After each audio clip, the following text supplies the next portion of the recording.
Weihnachten neu erleben. Glaube als Geschenk. Weihnachten ist das Fest, wo man sich beschenkt, oder? Wer von euch hat alle Geschenke schon organisiert? Was? Das sind schon noch ein paar. Wer von euch hat die Geschenke noch nicht organisiert? Okay, dort hinten, okay, genau. Für wer von euch ist Weihnachtsgeschenke organisieren eher ein Stress? Wer liebt das, Geschenke machen? Okay. Ihr, die jetzt aufgesteckt habt, ihr seid nicht willkommen hier. Nein, nein, logisch. Aber ich bin neidisch, weil ich habe gerne Geschenke. Versteh mich nicht falsch. Ich finde das toll, wenn man sich Geschenke macht. Ich empfange auch gerne Geschenke. Also du darfst mich auch beschenken, das ist überhaupt kein Problem. Aber Geschenke machen ist einfach nicht meine primäre Liebesspruch. Ich komme oft in Stress, wenn es um das Thema Geschenke geht, weil meistens bin ich zu spät dran. Ich denke, oh nein, morgen ist Weihnachten, morgen hat die Person Geburtstag und dann muss ich irgendwie auf Galaxus stressen oder in die Stadt nach Basel stressen und im schlimmsten Fall mache ich einen Gutschein. Wer von euch ist ein Gutscheinschreiber? Die gleichen hinten dort, die nicht gerne... Ja, wir verstehen uns, genau. Ein Gutschein. Mir fehlen oft Ideen. Es ist wie beim Witz erzählen. Bei Witz erzählen. Ich tue gerne Witz. Ich habe gerne Witz. Aber wenn es darum geht, Witz erzählen, fällt mir nie ein. So ist es mir bei den Geschenken. Ich habe gerne Geschenke, aber wenn es darum geht, Geschenke zu verschenken, fallen mir keine Ideen ein. Ein weiterer Stressfaktor beim Thema Geschenke ist für mich der Moment, wo es um Bescherung geht. Alle sind in einer Runde an Heiligabend oder was, oder an Weihnachten. Und dann darf jeder so der Reihe nach sein Geschenk holen und es beschenken. Oder? Und das ist immer für mich ein Stressmoment. Weil ich weiss, was ich dabei habe. Und ich weiss, und ich kann zuschauen, wie jetzt die Person sich mega Mühe gegeben hat und sich mega ins Zeug gelegt hat. Vor ein paar Jahren hat mein Schwager meinem Vater ein Geschenk gemacht. Mein Schwager. Meinem Vater ein Geschenk gemacht und ein Brief geschrieben und ein Geschenk ins Geschenk. Er hat sogar etwas gebastelt. Und ich stand so dort und dachte, okay, ich weiss, jetzt bin ich denn dran mit meinem Gutschein zum einmal Rasenmähen im Sommer, oder? Und es löst einen Druck aus, verstehst du? Es löst einen Druck aus. Und vielleicht gehörst du ja zu denen, die Geschenke nicht gerne annehmen, vor allem wenn es sich um wertvolle Geschenke handelt, weil das bei dir den Druck auslöst, dass du denkst, ich muss mich dann auch revanchieren, oder? Wenn die Person mir so etwas Heftiges schenkt, dann muss ich auch etwas zurückschenken irgendwann. Dankeskärtchen bei Geburten.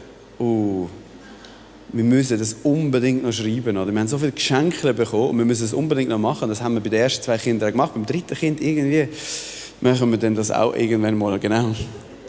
Ein anderer Stress, was ist, wenn du ein Geschenk bekommst, das dir nicht gefällt? Das gibt es im Fall auch. Danke vielmals. Das ist aber lieb gemeint, oder? Und es gibt Familien, die gehen mit diesen Stressfaktoren so um, dass sie gesagt haben, wir schenken uns gar nicht mehr. Gibt es eine Familie, die das so macht? Ja, genau. Einfach fette Geschenke, genau.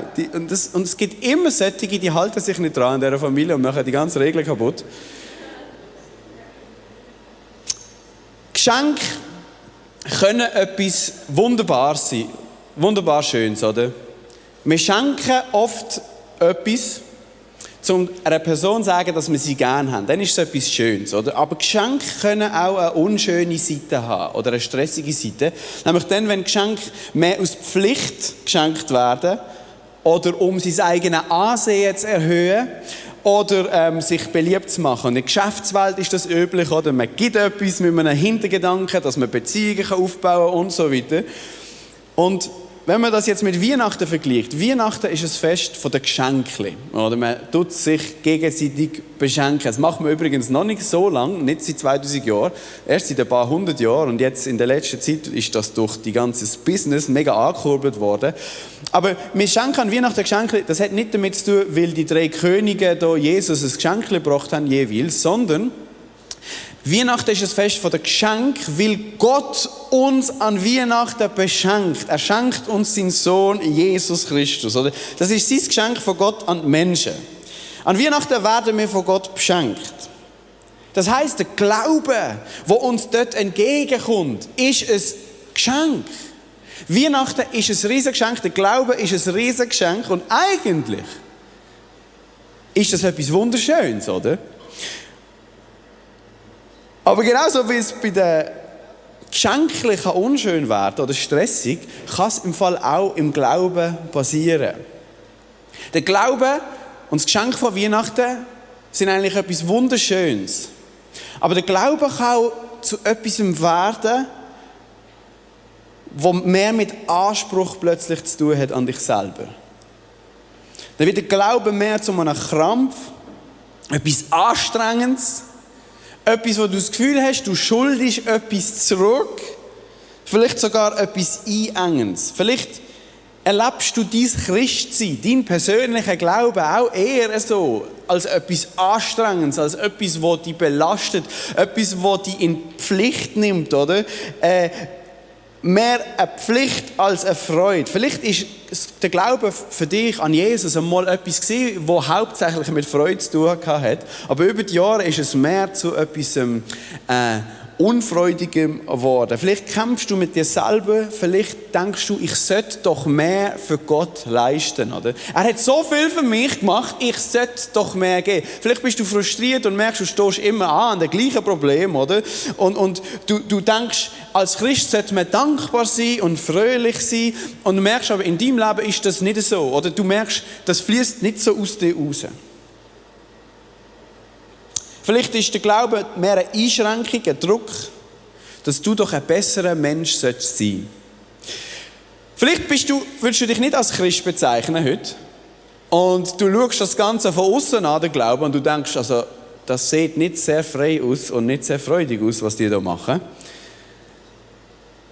sondern hat etwas mit Beschränkung zu tun, mit Unfreiheit.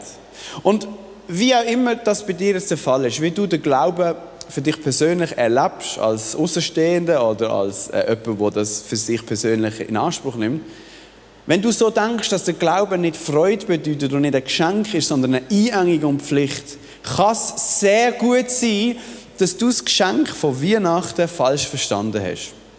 Und ich möchte heute Zeit nehmen, zum Eintauchen und das Geschenk von Weihnachten mal genauer anschauen, was das eigentlich bedeutet. Was meine ich mit dem? Das Geschenk von Weihnachten falsch verstehen.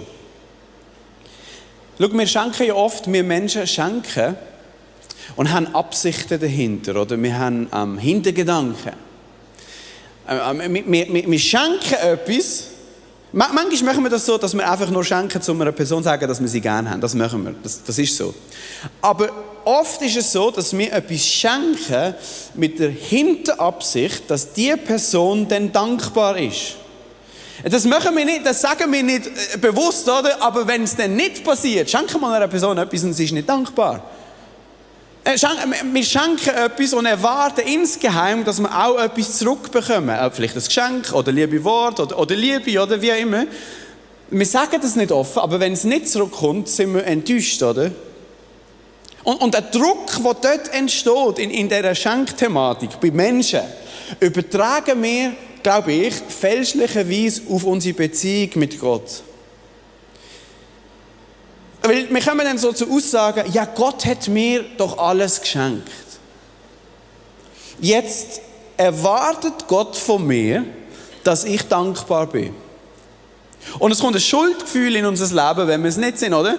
Oder Gott hat mich so reich gesegnet, jetzt sollte ich auch ein Segen sein. Oder wir sagen, Gott hat mir vergeben, jetzt muss ich auch grosszügig sein mit Menschen. Gott hat mir alles geschenkt, jetzt schuld ich ihm auch etwas. Und du merkst, Plötzlich kommen Wörter in deinen Glauben rein, Wörter wie sollen, müssen, Pflicht, Schuld. Und es schleicht sich so in dein Leben rein und der Glaube ist nicht mehr ein Geschenk, sondern plötzlich eine Last und eine Pflicht. Aber schau, wir müssen Folgendes verstehen, wenn wir den Glauben und Weihnachten als Geschenk erleben wollen. Wir müssen verstehen, dass Gott ohne Hintergedanken schenkt. Wir müssen verstehen, dass Gott aus Liebe schenkt, und zwar aus freier Liebe. Gott liebt uns, ob wir das Geschenk annehmen oder nicht. Das ist schwierig für uns Menschen zu verstehen, aber Gott hat no strings attached, verstehst du? Seine Liebe ist nicht an Bedingungen geknüpft. Er schenkt frei, er liebt.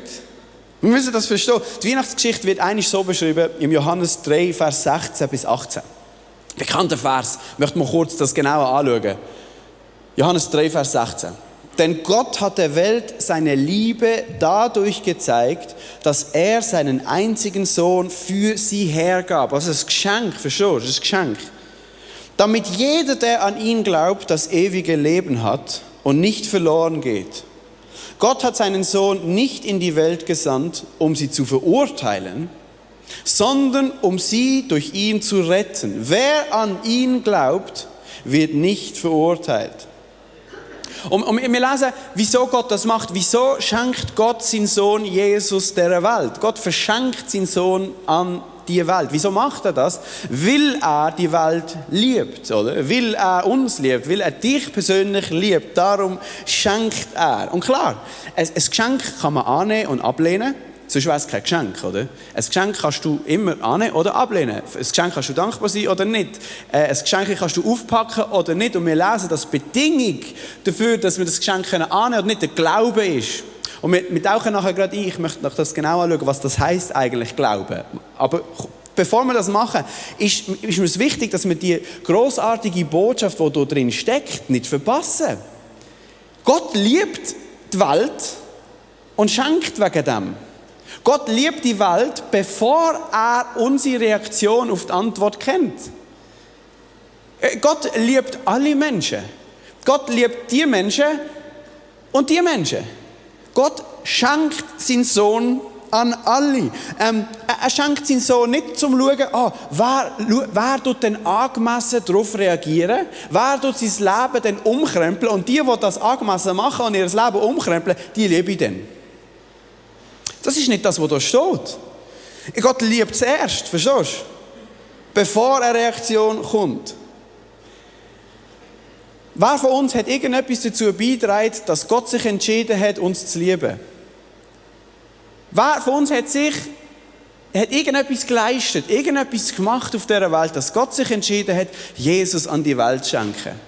Niemand, weil wir haben alle noch nicht gelebt, oder, als er das gemacht hat. Das heisst, seine Liebe gilt. Das ist das Fundament. Und das bedeutet, nichts, was du Gutes machst, jemals wird dich für Gott liebenswürdiger machen. Nichts, was du Schlechtes machst, wird dich je unliebenswürdiger machen für Gott. Seine Liebe ist vorher, ist das Fundament. Sein Wohlwollen zu dir gilt. Und wir verstehen das oft falsch, oder? Wir haben da eine verkorkste Sicht, oder? Wir sagen, Gott hat mich beschenkt, jetzt erwartet er etwas von mir und wenn ich diesen Erwartungen gerecht werde, dann liebt er mich wirklich. Aber wenn ich diesen Erwartungen nicht gerecht werde, dann liebt er mich nicht. Und das ist Blödsinn, oder? Wir haben eine verkorkste Sicht, wenn es um Geschenke geht. Manchmal sagen wir, oder, wenn jemand uns ein Geschenk gibt, kennst du den Satz, dass die Person dann sagt, oh, das wäre aber nicht nötig gewesen. Das wäre aber nicht nötig gewesen. Eine gute Antwort auf diesen Satz ist, das stimmt, das wäre nicht nötig gewesen. Wenn es nötig gewesen wäre, wäre es Lohn und nicht ein Geschenk. Nötig ist etwas, das jemand verdient, was sich jemand etwas erarbeitet hat. Ein Geschenk ist immer unnötig, sonst ist es nicht ein freies Geschenk. Ein Geschenk ist aus Liebe, aus Überfluss. Das Geschenk von Weihnachten, das Gott dir Jesus schenkt, kannst du dir nicht verdienen. Er beschenkt uns mit seiner Liebe, nicht weil wir das verdient hätten. Und jetzt heisst es aber, dass das Geschenk für alle Menschen ist, aber dass der Glaube die Bedingung ist, ob du das Geschenk kannst empfangen oder nicht. Gott bietet allen Menschen das ewige Leben an, wird beschrieben. Oder das neue Leben, das Gott schenkt. Das Leben, wo wir nicht verloren gehen müssen, sondern gefunden werden in Gottes Arm, oder? Das Leben, wo es nicht mehr darauf ankommt, was ich leiste und nicht mehr das bekomme, was ich verdienen würde, sondern einfach nur beschenkt wird von seiner Liebe. Das bietet Gott allen Menschen an. Keine Leistung, kein gutes Benehmen, kein Weg können das Geschenk je erarbeiten. Der Paulus sagt das eigentlich so in Epheser 2, 8-9. Denn aus Gnade seid ihr gerettet worden, durch Glauben. Dazu habt ihr selbst nichts getan, es ist Gottes Geschenk und nicht euer eigenes Werk. Denn niemand soll sich darauf etwas einbilden können. Ihr seht, es ist ein Geschenk. Ein grosses Geschenk. Das Wort, das dort steht, aus Gnade, vielleicht können wir es nochmal einblenden, aus Gnade seid ihr gerettet worden. Das Wort Gnade hat eine vielschichtige Bedeutung.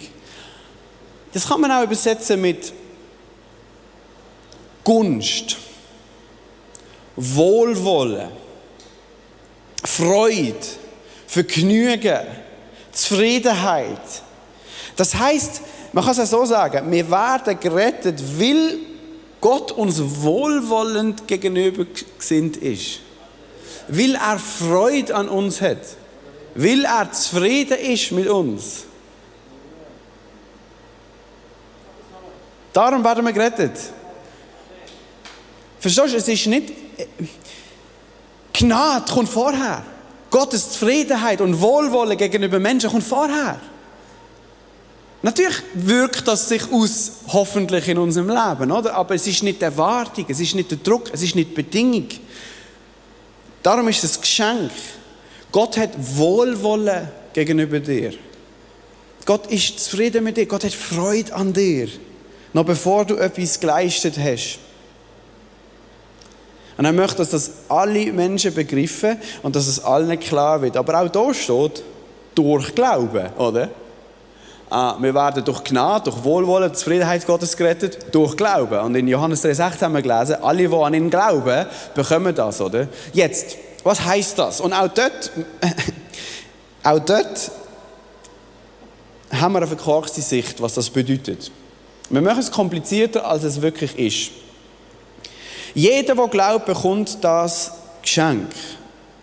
Wir können das Geschenk annehmen, wenn wir glauben, und wir werden es nicht annehmen, wenn wir nicht glauben, oder? Das Geschenk, das Gott uns schenkt, gilt allen Menschen. Okay, das stimmt.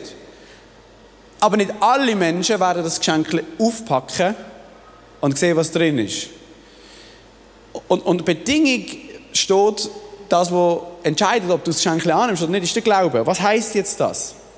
Warum knüpft Gott sein Geschenk von der Liebe an den Glauben? Warum macht Gott das? Und ich sage, es ist nicht so schwierig, oder?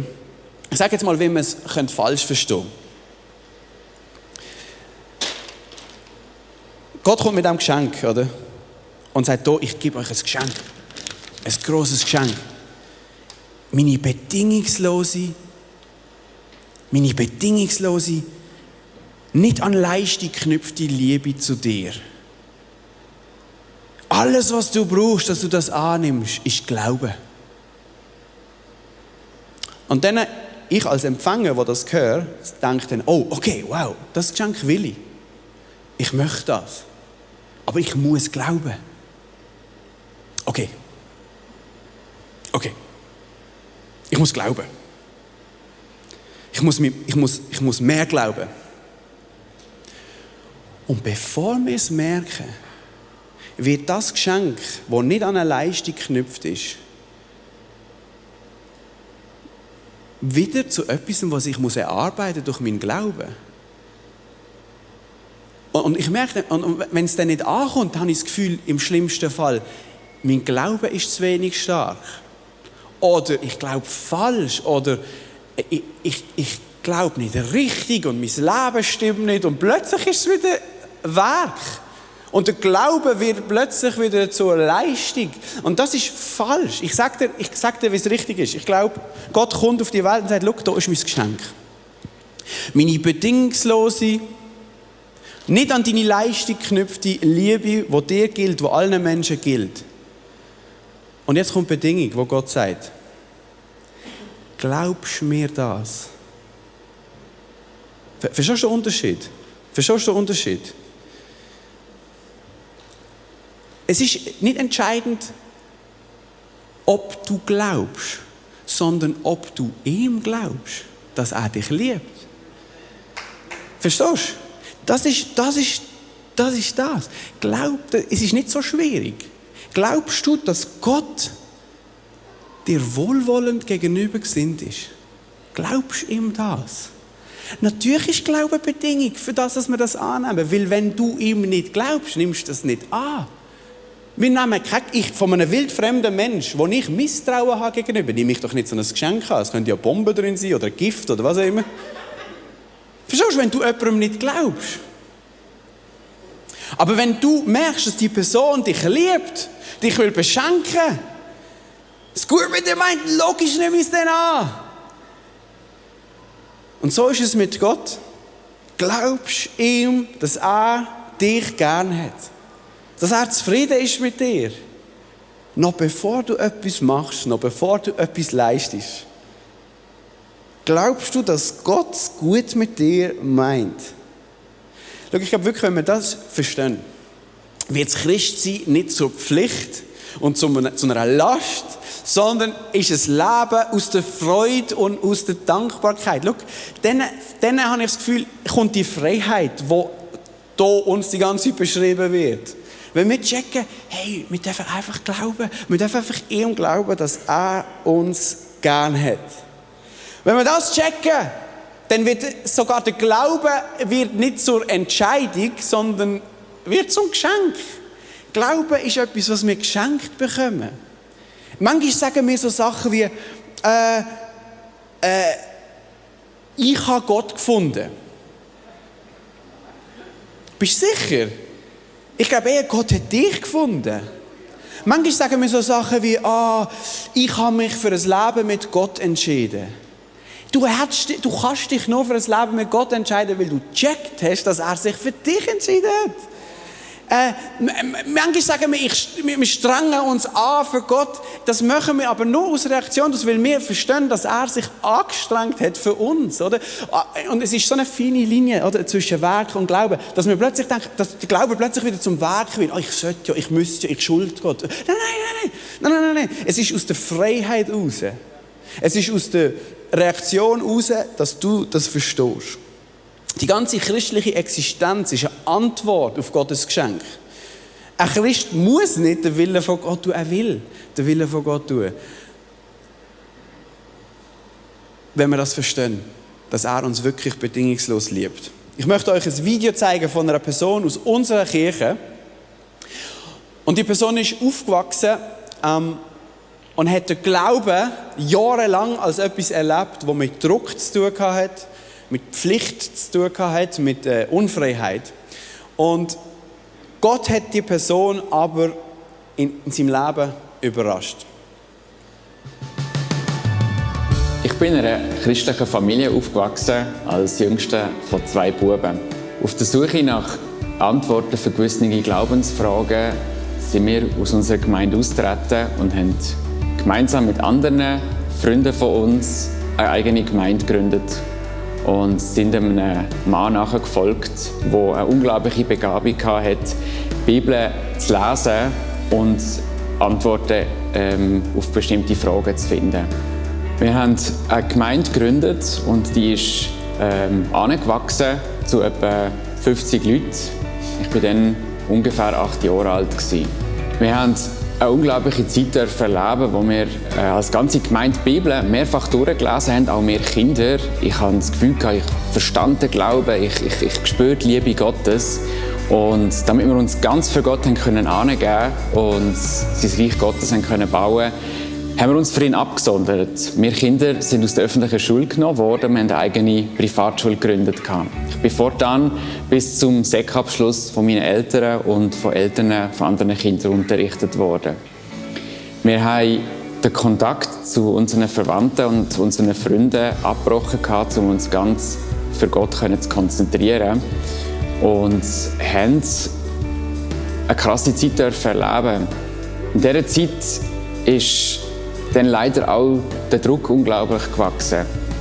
Mir ist jeden Tag gesagt worden, dass so wie ich bin, mit diesen Sünden und mit meinen Macken, wie ich sie habe, dass ich so für das Reich Gottes nicht gebraucht werden kann. Und in dieser Zeit, als ich in die Pubertät gekommen bin ich durch die Hölle durchgegangen. Weil jedes Gefühl ist im Keim erstickt worden und jedes neu entdeckte Hormon ist direkt als Sünde entlarvt worden und das vor meinen Mitschülerinnen und Mitschülern und am Sonntag oft auch vor der ganzen Gemeinde. Ich habe gewusst, dass ich so wie ich bin, dass Gott mich so nicht brauchen kann. Ich habe wollen, dass Gott mich brauchen kann. Ich habe im Glauben wachsen und ich wollte vorankommen und darum habe ich das geglaubt, was er mir erzählt hat und ich habe angefangen, mich zu öffnen und ich wollte, dass mir jeder Fehler und jede Sünde in mir findet, damit ich ganz für Gott gebraucht werden kann. Und so habe ich mich fast täglich und wenn auch wöchentlich habe ich mich immer wieder ausschlachten. Eines Tages nach 9 Jahren hat mein Papa aufgedeckt, dass der Mann 2 Ehefrauen von der Gemeinde sexuell missbraucht hat und hat dadurch die Gemeinde bzw. die Sekte zum Zerbruch gebracht. Für mich ist eine riesige Welt zusammengebrochen. Das hat mir richtig den Boden unter den Füßen weggezogen. Und ich habe eine unglaubliche Wut und einen ganz tiefen Hass auf den Mann verspürt, weil ich plötzlich gemerkt habe, dass er über all die Jahre seine eigenen Probleme mit der Sexualität auf mich als Teenager übertragen hat. Und ich habe das geglaubt. Ich habe dem Mann den Tod gewünscht. Und ich wollte dem Mann auch nicht vergeben.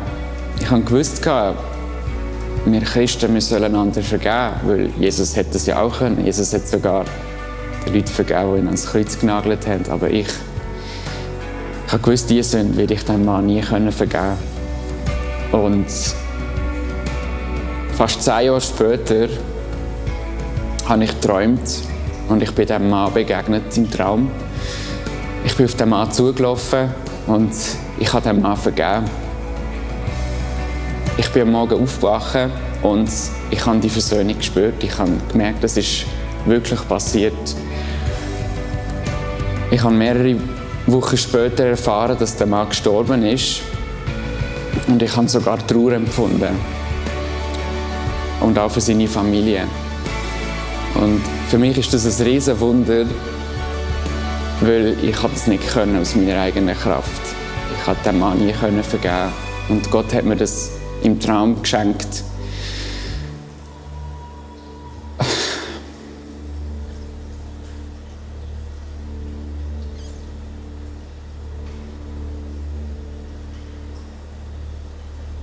Ich glaube, ich habe alles gesagt.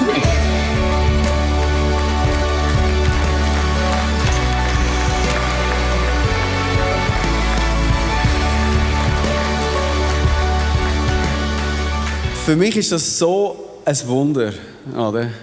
Ich kenne den Nati persönlich und als er mir die Geschichte vor ein paar Jahren erzählt hat, vor einem Jahr oder so, habe ich gesagt, schau, dass du heute noch gläubig bist und Jesus liebst, ist ein Wunder.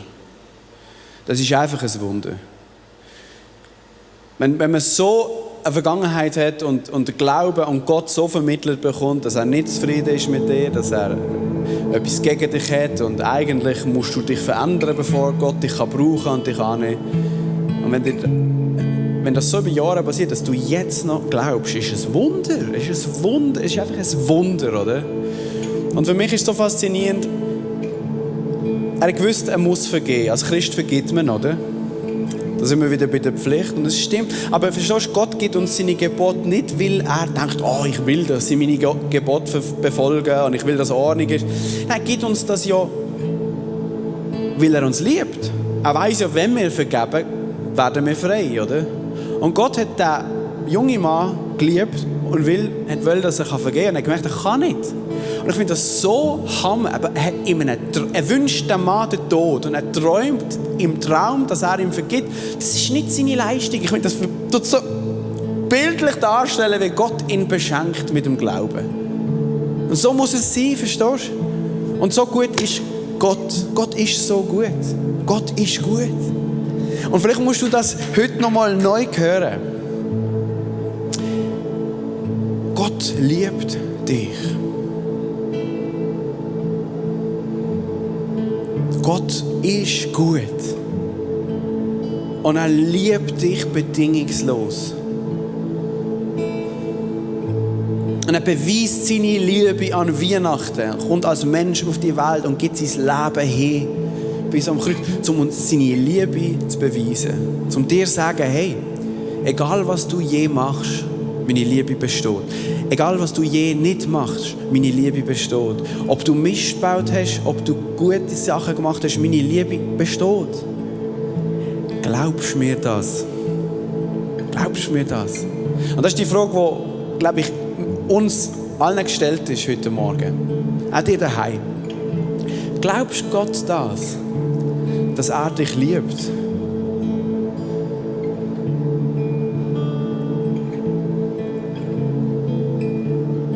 Amen. Halleluja. Und wir dürfen es einfach annehmen. Wir dürfen es einfach annehmen. Und das ist wirklich Joy to the World. Das ist wirklich Freudebotschaft. Wir werden jetzt zusammen beten. Falls du möchtest das Geschenk annehmen, vielleicht zum ersten Mal heute, vielleicht hast du das noch nie bewusst gemacht, und du dachtest, das ist gar nicht so schwer. Dann darfst du es jetzt machen. Vielleicht musst du es wieder neu annehmen. Dann darfst du es auch einfach machen. Und wir machen das jetzt, indem wir beten. Lass uns doch zusammen aufstehen in diesem Moment. Und sag Gott das persönlich. Im Gebet ist, wir müssen nicht fromme Worte formulieren, wir müssen nicht ein langes Gebet sprechen, es muss von Herzen kommen, oder? Vielleicht hilft es, wenn du deine Augen schliessest kurz und deine Hände so ausbreitest, wie so ein Kind, das von einem Vater Geschenk empfängt, so 2 offene Hände. So. Gott, ich danke dir für deine Liebe. Für deine Liebe, die breiter, höher, länger, tiefer ist, als dass wir es je begreifen können. Und ich danke dir, gilt dir mehr.